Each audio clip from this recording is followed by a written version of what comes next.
around that day. I said, listen, there's only one salvation for us.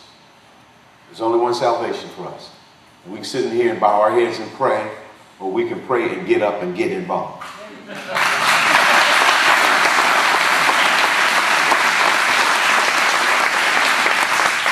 The answer to this rescue is a return to our Judeo-Christian heritage and our founding principle. The two are inextricably linked together. You can't have one without the other. American exceptionalism is wonderful. It has made us the greatest nation on the planet Earth. American exceptionalism, there's no question about it. But when you examine American exceptionalism and how American exceptionalism came to be, it happened because of the founding principles. And you cannot speak of the founding principles apart from the Judeo-Christian heritage. To do so is to do violence to our history. They are inextricably linked. You can't have one without the other. So when we look at American exceptionalism, you have to look at the founding principles. The founding principles are supported by the Judeo-Christian frame. So if in fact our founding principles made us great and exceptional, those same principles will be responsible for rescuing this republic and righting our ship and making us go back on the course to which we were originally propelled into existence.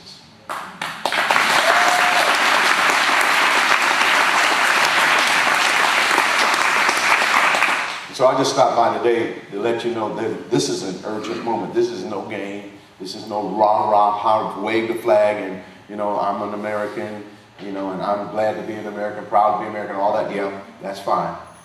But you better get yourself out to the battle line and start pushing back with the Constitution in your hand. And don't be duped by language only. Don't be duped by language. We'll listen to a whole lot of speeches and talk, but you got to go beyond that.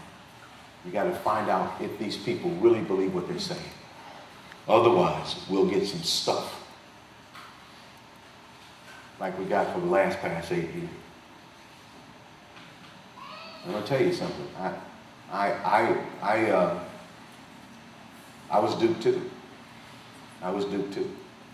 But now I see. You know, the Bible says, I mean, the songwriter says, I was once blind, but now I see. I was blind, and now I see. I had so much antipathy for the other side that anything other than the other side. But not now. Now I step back and say, oh, wait a minute. I don't want the other side, but I don't want this either. If it ain't consistent with the founding principles that made this nation great. You follow what I'm saying? Does that make sense? So you've got to be a discerning customer, if you will, and make sure that we're putting the right people forward. I want you to know that inside this Constitution is everything that we need to keep tyranny from coming in and invading our lives. It's there. It's there. So the smartest men on the planet Earth wrote that document under divine inspiration. Under divine inspiration. The problem is not with the Constitution. The problem is with us. We have not been good stewards. We have not taken our stewardship responsibility to fight and maintain these liberties. Inside that Constitution, Article 4, Section 4, it is the republic, it is the government's responsibility to protect every state's right to be a republic and to protect it from invasion. That's in Article 4, Section 4. To protect it from invasion. It is the responsibility of the government to protect every state from invasion. We're being invaded. But our government is not doing its job. The issue is not how we make them do it. The issue is get rid of those who are not doing it and replace it with someone who will.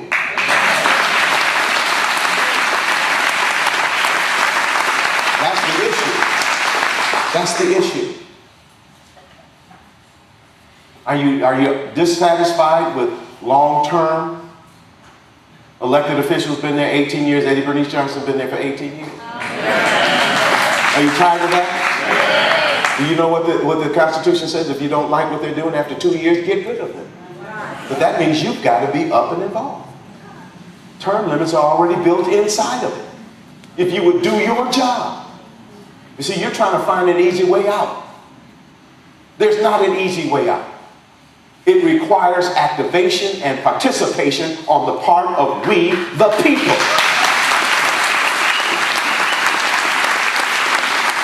We need to be involved. Once you elect an official to go to Washington, D.C. to represent you, that's not a moment for you to go sit down and say, okay, now do your job. No, you say, go, and I'm going with you. And I'm watching you.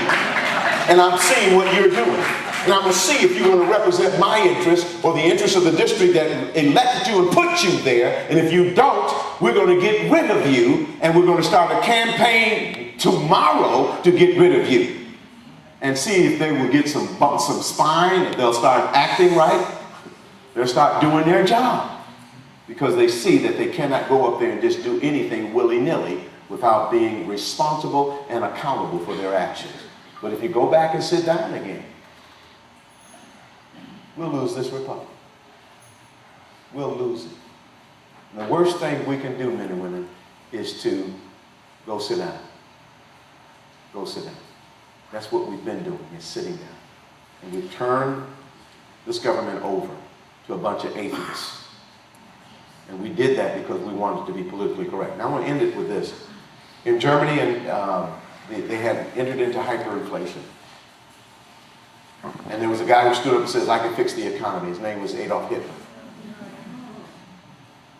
He says, I can fix it, and I can put Germans back to work. And he stood up and he fixed the economy, and he put Germans back to work. And then he proceeded to steal the hearts and minds and the very souls of Germans.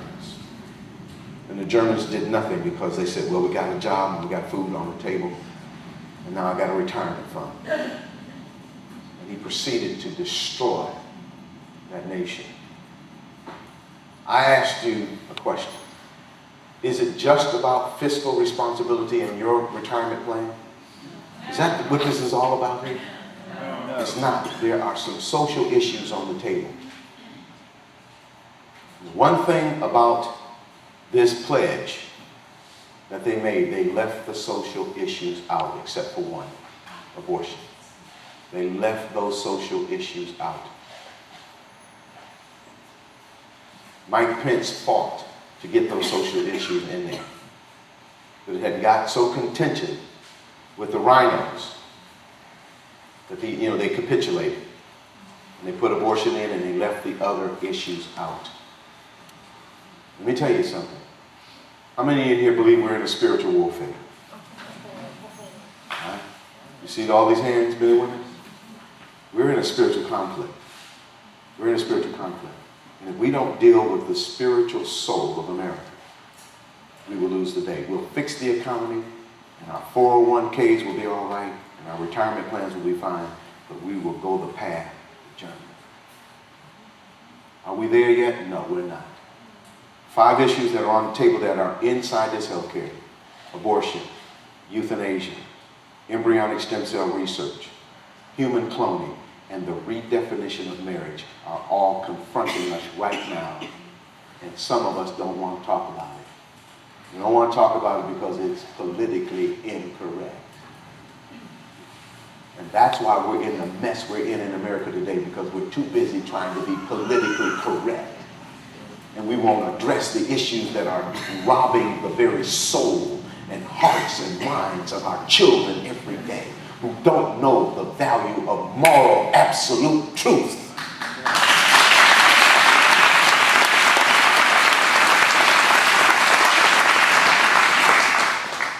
So it's not just being fiscally responsible. It is also being